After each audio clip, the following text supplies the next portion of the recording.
السلام عليكم ورحمة الله وبركاته. اليوم معكم أخوكم محمد في شرح كيف تلعب لعبة لا تجوع. لعبة ممتعة جدا، ولا أريد أن أطيل عليكم في الشرح. نبدأ اللعب الآن.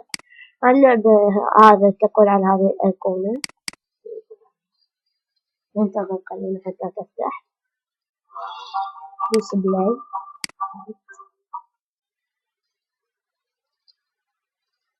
ننتظر قليلا حتى تفتح اللعبة.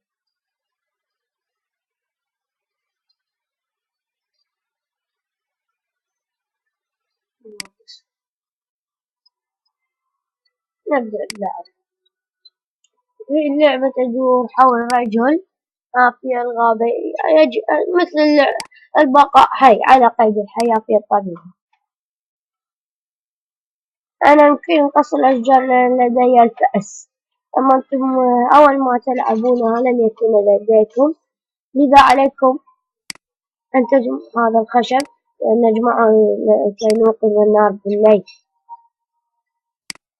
نأخذ هذا الخشب لصنع الفأس. وهناك أنا تو حملت اللعبة، لذلك هنا تونا في اليوم الثاني. عندما أصل أيام متعددة سوف أريكم فيديوهات أخرى لها.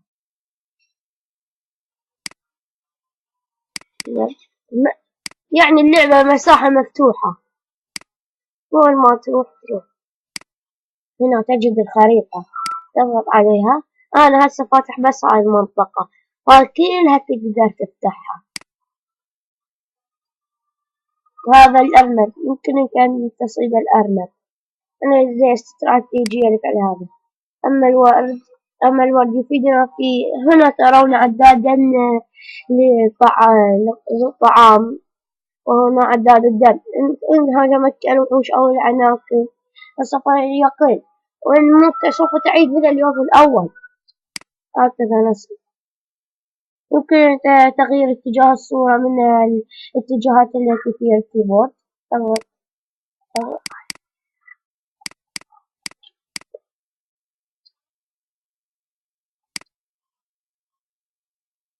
انظروا، لا تجعله يموت من الجوع.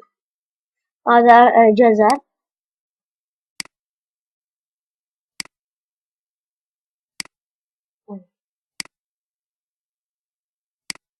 هذا التوت. إنه مفيد لكم،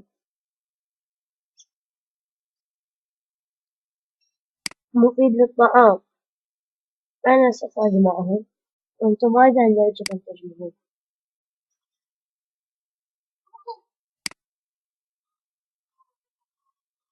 أخيرا وجدنا هذا هو شكل الذهب. عفوا، عن المعدن. إنه يفيدك في صنع أسلحة. وهنا الآخر.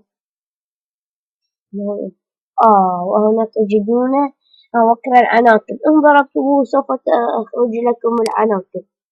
سوف أذهب لجمع التوت وأضربه كي ترون العناكب.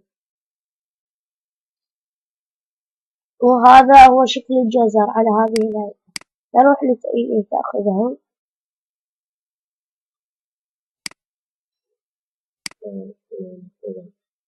سوف ينقله عندما يجوع. هذه الشخصية اسمها ستيف. ويمكنك أن تأخذ شخصيات أخرى، ولكن يجب أن تكون قد لعبتها كثيرا وتصل في أيام متعددة. هسه نحن الآن انظر، سوف أضربها وأهرب لأني لا أريد أن أموت. سأهرب. هذه هي شكل عناكب. أنتم لا تضربوها إن أردتم أن تبقوا على قيد الحياة. كما تشوفون البرنامج مال التصوير يخلي اللعبة تعلق، بس لا تخاف، طب ما راح تعلق عندك، بس برنامج التصوير مالي مو زين كلش.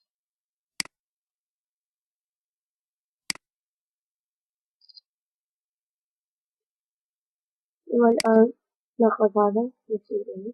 انظروا إلى الأسلحة التي فتحتها. أنا فتحت هذه الأسلحة. أنتم عندما تلعبون أول يوم لم تجدوا إلا أي شيء، لكن جمعت خشبا كثير وما لا تهتموا بهذه النهاية.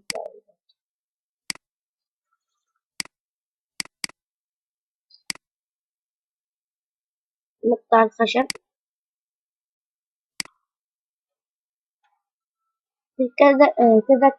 تتذكرون عندما لقد لقد تحطم فأس، سوف أريكم كيف نصنع واحدا.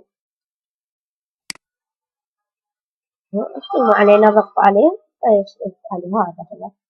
تتذكرون عندما أول ما لعبنا اللعبة كانت خريطة صغيرة، احنا ننظر الآن كم زادت.